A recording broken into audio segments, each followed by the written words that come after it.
Hey y'all, I'm Blaine Phillips. And I'm Selfreflection. We're married, like just a minute ago, but we've been together for 14 years. We have a teenage daughter. Which means she's basically an adult, right? We're also growing a business on the side together. Wow, that's a lot. Yeah, that's a lot. Through all of that, we've learned how to improve so many aspects of our lives and show up in an amazing way. So we decided to host a podcast to share our journey with you. It's called Let's Do Life Together, because that's just what we want to do with you. So if you could use some tips and tricks on how to make life a little smoother, then you're in the right place. Come on in and let's do life. All right, we're almost there. We're almost out of the 13-year-old year. Won't be long now. We are on the home stretch. 1 month left of our first year as parents to a teenager. It was a doozy, and we are here to tell you all about it because 13 was hard. It's hard for everybody, right? It's like the worst year. It's like the worst age to be. Right? I think it's got to be. We are the parents to a 13-year-old teenage daughter for 1 more month, that is. That's what we are. Jason, hello. Welcome. Father of a 13-year-old. Yes, we were both once 13. That seems like a long time ago, so I think we forget. You have a different perspective as parents. Neither of us have ever fully parented. Jason is the father to 2 other, now older children, but we did not full-time parent them every day, day in and day out. So this was our first experience with full-time, everyday parenting a 13-year-old. Again, I repeat, it was hard. Yeah, and there's all the factors involved too. So it's 13-year-old girl in the age of social media and technology in public school, and in our case in Virginia, so for 13, she's 7th grade, and 7th grade is the middle of middle school. So 6, 7, 8 is middle school. Which is funny because I was a little nervous about middle school in general. I mean, here, you switch schools. She had been in an elementary school, a different building in a different part of town, and here she was going to switch schools in middle school. For 6th grade, you go to a different school where 6th, 7th, and 8th, they're in one building with this group of kids, and I wasn't sure. So now all of a sudden, it's a new group of kids. She didn't take that many from her elementary school with her to middle school, so new group of kids, new teachers. They're older now. I'm not the PTA president anymore. I'm not as involved. They put more onus on the children, as they should. And I was like, oh man, how's this going to go? And I was nervous about 6th grade and rolling into the middle school experience, but it was pretty smooth sailing. She pretty easily made some new friends, seemed good. Grades stayed where they had been. Like it was fine. She didn't have any stress. We didn't have any stress. We just rolled into middle school. I was like, oh, hey, all right, we're doing this. And then 7th grade hit, which I would just like to take a moment to say, if you knew, why didn't you tell me? Like, we're friends. You listen to us each week. If you've been through this and you had a middle schooler, a 7th grader, a 13-year-old, a girl, you knew. Why didn't you tell me? Because it was really hard and no one told me how hard it was going to be and how much it was just going to flat suck. So that's what we're doing today. We're being honest because that's what we do, right? We do life together. We share our experiences with you, and we're going to tell you it kind of sucks because no one told us, and we want you to know how it sucked, why it sucked, and how we got through the suck. And now we're on the other side of it, kind of. And we're also not pretending that there won't be other sucky periods. But we're going to warn you, 7th grade was hard. And like we said, it wasn't just hard as the parent, I don't think. So Sienna, we had a talk not long after the school year, or towards the end, and she experienced or recognized similar things that we were talking about amongst ourselves. But then also that age, they're physically changing, and the hormones are real. You kind of joke it off and dismiss it, oh, hormonal teenager, but like physically, the chemistry in their brain is changing. Like they literally are like losing their mind. So we laugh, but it's not a joke. Their brain is reformatting, and they really cannot always explain what's going on. Yeah, I think it's important to say up to this point, like up to this year, Sienna is a pretty even-keeled kid. Like she is. I mean, she is sassy and she's bossy, and she's always gotten the award for being the teacher-like child in the room. You know, she likes to lead and not follow, and she likes to give direction, and she's a little bit of a know-it-all and could stand some humble pie from time to time. But she's also a good kid. She follows the rules. She turns her work in on time or ahead of time. She's gotten good grades. She's had good friends. She's been kind. Like she keeps up with her studies and her athletics, and she just, for the most part, has not really been given us issue. Like she's a good kid. I mean, and we didn't have any problems or anything. And I think problems are relative. Like, let me just say that we're all going to have different levels of problems with our kids. So what may sound like a problem for ours, you may be like, are you kidding me? That's cakewalk. But it's all relative to what you're used to in your family and what you see different in your child. And some of it is you worry that it's going to become a trend. So if it's academically and you start with all A's and then you start to, not understand some things, or maybe slacking off, or you haven't developed the steady habits, well, that could become a trend. And then by the time they're, halfway through high school, they haven't learned these skills, and they're far from performing at a high academic level. Yeah. So we hit 7th grade, and it was okay, but we definitely, things that we noticed, I mean, definitely hormonal changes. And you can just tell, like Jason said, their brains are legitimately reformatting. They are not even in control of their emotions at times. Things are super upsetting that would never have been upsetting before. Things are, and I'm sure this is different from boys to girls too. So again, let's remind you, we are talking about our teenage daughter, but it was like the end of the world as we know it. And then the next day, the same thing might happen and it's totally fine. So there were emotional spikes. There's a lot of emotional energy going about the house.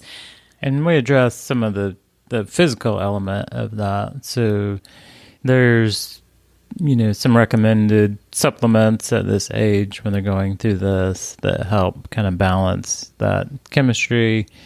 There's the importance of, sleep, of course, and avoiding, lots of sugars. And, there's triggers that you can eliminate or that you can kind of help balance in a physical way. And we did that to the best of our ability.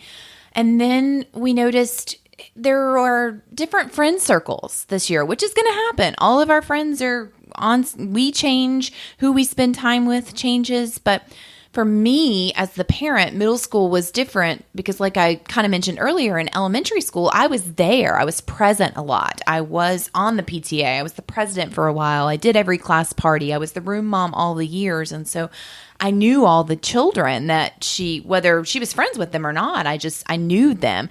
And now we're in this age where I don't really know these kids. There's not a lot of opportunity to get to know the kids. And we see her social circles starting to change, which is totally fine. However, we are influenced by the people we spend time with, and we start to notice different levels of influence that don't necessarily align with us and our family and the direction that we want to go for her.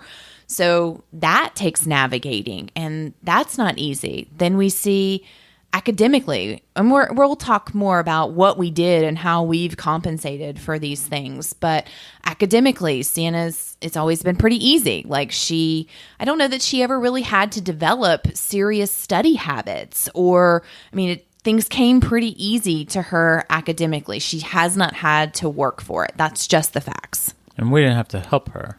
So one of the skills that she's learning is to accept our help.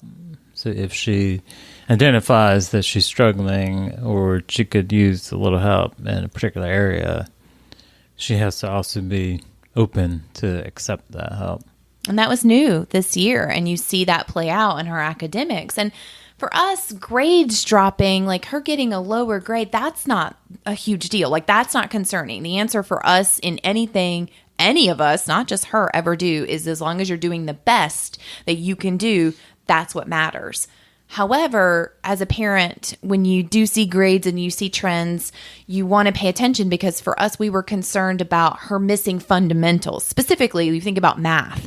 If you are falling behind in certain, and not that she was falling behind, but if you are having issue and you're not getting the concepts, we all know math is building blocks, and you're going to get down the road to 8th grade and 9th grade. And if you didn't get it back in 7th, it's just going to compound and make things more difficult. And so having to work with her on that and see that represented in her grade, and then find the way to let her get her to take help and figure out the right way to help her, that was hard. And then we noticed that we are a very close, connected family. We've always been as honest and straightforward and answered any question she's ever had to the level of age in which she can comprehend it. But things felt different. And I think this one was bigger for me than for Jason. It just started to feel different. I felt like she was pulling away more into her friends and into a circle than she was to us. And I don't even know if I could verbalize it as much as it was a feeling. I think as parents, as moms, as dads, we know. And I did not like that feeling at all. Like, you're going to bring home a B? Cool. You're pulling away from me, and I feel it. And this feels like pivotal moments. Not cool. And it's like beat your head against the wall. Not cool for me. It was. Yeah, it's a combination of things. So yeah, you get that kind of feeling of things seem different. It's maybe some not so terrific stories of some of the friends, and in her mind, it's just a thing. It's a story, but the way we hear it is, oh, this doesn't sound like a good influence. It's just a combination of things, all kind of layered together. And I think we found ourselves kind of midway through the year. I mean, I'll speak for me, and then Jason, you speak for you. But midway through the year, I was kind of lost as to where to go. Like, I felt super frustrated. I felt at moments like my hands were tied as a parent, and it just felt so hard. And that, for me, was emotional. Like, I would cry. I would not know what to do. There's parenting books, and I read them, but there's no manual for your kid. And I've never done this before, and I couldn't remember what I was like. And no two situations are the same. So it just, and I would get so emotional and so upset. And I would look to Jason and be like, aren't you concerned? Don't you see this? Don't you feel like we're losing our daughter? And then Jason. Well, you definitely thought you felt it was much more urgent than I did. And part of that was just talking, like, you bring it up in therapy and getting that outside opinion on, what we're doing and, what a 13-year-old needs in this day and age. So my general approach is more patience and thinking of the long term. But are you saying you're more patient than me? For the interesting that you emotional didn't answer. people, probably feel more urgent. So. Absolutely. It's like, we have to fix this and we have to fix it right now. And one of the biggest issues for me was I felt like Sienna was really struggling in following and not leading. I could see her following down the path of being a follower and doing what other people were doing. And, well, if they're doing it, it's okay. And all this, who she was or who she had been was feeling like it was getting a little lost. And I can't stand it. Like I was like, no way, Jose. Like, I want you to be whoever you want to be and whatever that is. And that doesn't mean following a trend. And I'll be honest, I wanted to like come in with like the hammer time, girlfriend, lay the law down, lock you in your room, throw away the key, yell and scream and do all the things. But I'm developed enough to know that you can't do that. I was a kid once, and I can remember back to some very pivotal moments in my own life as a child and how it was handled by my parents and the things that really stuck with me and still stick with me. And I was determined not to do that. And that was really hard. I think I bit off the end of my tongue more days than I didn't because I am the person that is like head on, here you go. Let me tell you how we're going to do this. And I knew I couldn't do that. Yeah, the kids are going to rebel against you in some form regardless. That's just going to happen. To what extreme and, what aspects, we can't really predict that. But from,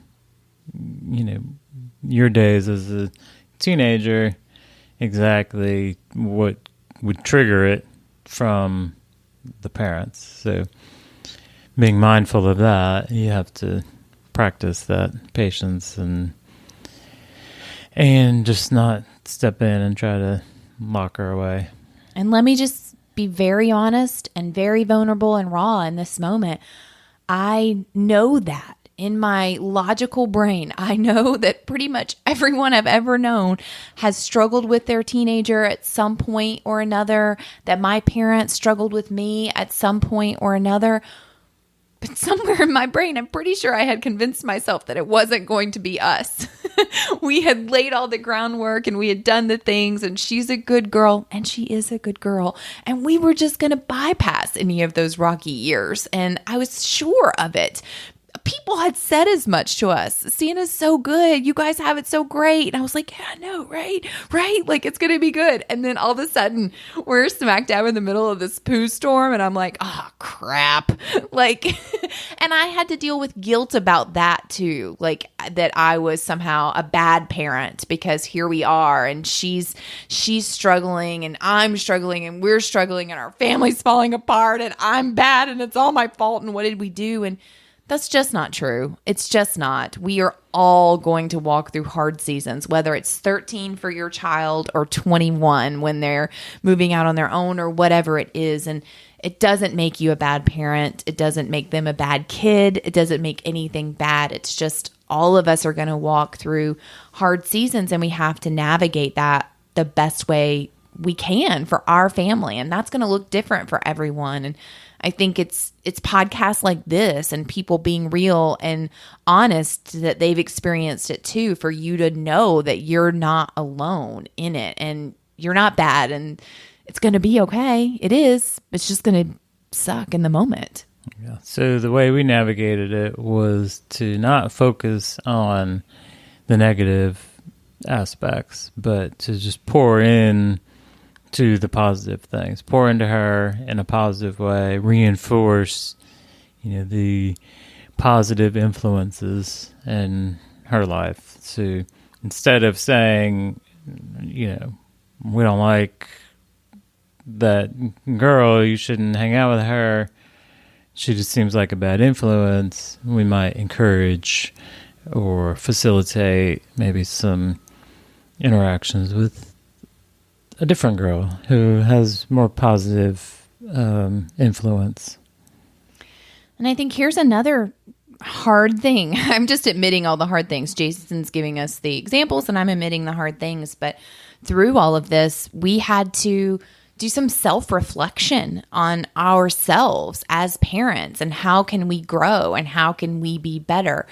And I know I've spent part of this episode telling you that Sienna is a good kid, and she is, and how it had been pretty easy up until that point. She's very self-sufficient. She handled her homework and her grades on her own, and she gets herself ready for school, and she packs her lunch and makes her hot breakfast and does the things. I mean, this has evolved. Of course, I have done those things, and we taught her that, but we have cultivated an independence in her, and we want her to know how to do things. And we realized, and I specifically, I mean, I'm speaking for both of us because it's true, but we realized that she had gotten so good that we had likely taken our foot off the gas as parents in checking in on her. Like, she's got school, and she did. She had it. Like, we didn't need to check on her. I mean, yes, we checked her grades every so often, but we didn't check her homework. We didn't ask her if she did that for the most part because she did it. And she had good intuition when it came to friends. So we knew who her friends were, but we had taken our foot off the gas in areas where it had just been so easy and free flowing over the years that we didn't worry. And we had to correct that. So, like I said, we didn't bring the hammer down. You can't bring the hammer down and lock her in her room. You also can't tell her all the things that are bad and the people that are bad and not to spend time with them and not to do that because that's exactly what they're going to want to do. So we reflected on how we could also be better. So we poured back into her, not an over porridge where she notices like we've gone from one extreme to the other, but we just had to have that honest moment with ourselves of, hey, maybe we weren't doing our best job either. We'd taken our foot off the gas in areas. So let's check in a little more. Let's see how we can help. Let's figure that out. And the friends thing is definitely a different scenario now. The kids communicate with each other directly, whereas, when they're younger, all that communication goes through the parents. So, sure, they see each other at school, but anything outside of school, they don't have control over. So that's one transition that we've got to navigate too. Is all right. Most of these kids have some way of communicating electronically with each other, and that's the preferred method. So they don't. Well, we used to call a play date. We would coordinate a play date so the kids can see each other outside of school. Well, now it's texting and FaceTiming, and they're okay with that. They don't even really want to see each other necessarily outside of school sometimes, but the primary method is sending texts back and forth.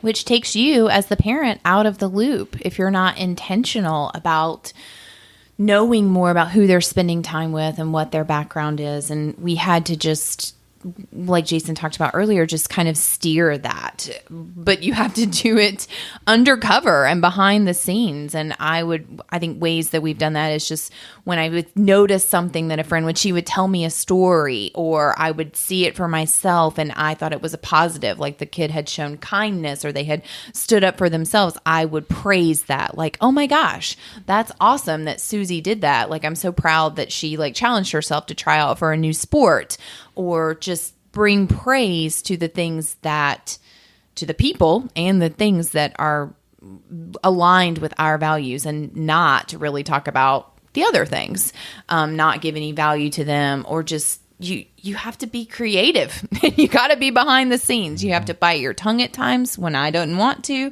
You have to be creative about your messaging, making sure that they're hearing it in a different way without just driving it home, because you can't lower the hammer. Thankfully, I had Jason to help navigate those moments when I would just want to lose my mind. He would say, well, how about we go about it in this way instead? Yeah. So we ended up, we made it through 7th grade, and we did a little kind of year in review, which is not that uncommon for us. We'd like to look back and look ahead and learn and continue to grow. But it was just, this year was a little different. So we just called out, the feelings of not being as connected and the emotions tied around the whole year, and just kind of similar to what we just talked about, and just got her take on things as well. And it was good. I mean, I don't know that I would do this year again. I can't really say, but it was good to come through the other side. That was really hard for all of us in very different ways. It was hard for her. It was hard for me. It was hard for Jason. It was hard for me and Jason. It affected all of our dynamics. But to come through and have that end of the year wrap up family conversation over a fun dinner one night, and to hear from her that she had struggled too. She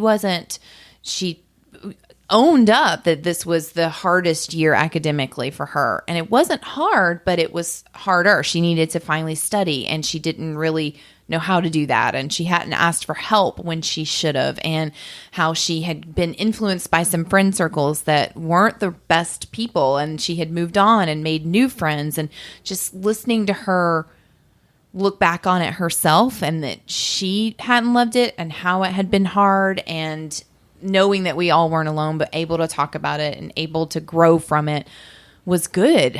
So I think that's really, we just want to be honest. We want to share what's going on, because that's what we're doing here, is life together. And we want you to know that you're going to have to make corrections. Like, we're going to have to course correct all the time in life. So I think it's easy to dismiss as this is a phase, this is the teenage years, but if a trend starts to go a certain way, it can keep going. So you're the parent. You've got to identify it and, like you say, set a different course. I'm a different parent now than I was a year ago.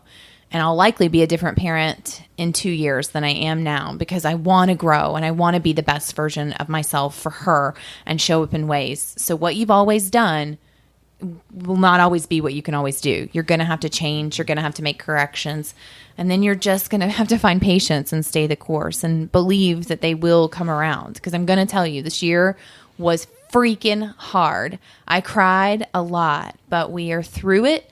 We're on the other side of it. We've had a great summer. We are having a great summer as a family together. We had a great conversation. We've got some new groundwork to head into 8th grade, knowing what she needs from us, what we need from her. We get to set different expectations, and we get to use last year as a learning curve that was a really hard one, but we learned through it. So, like everything else, communication is key. You have to talk about it with your partner, whoever you're parenting with, whatever that dynamic looks like for you. You have to talk about it with them. You have to try new things. And you got to breathe, I think, because 13 was hard. You have to have patience. Patience is key. Patience is key. So from one parent to another, whether you are in a hard season, you've just walked through it, or you haven't had one yet, we are here to encourage you. It will be okay. You are not alone. But why didn't you tell me? See you next week.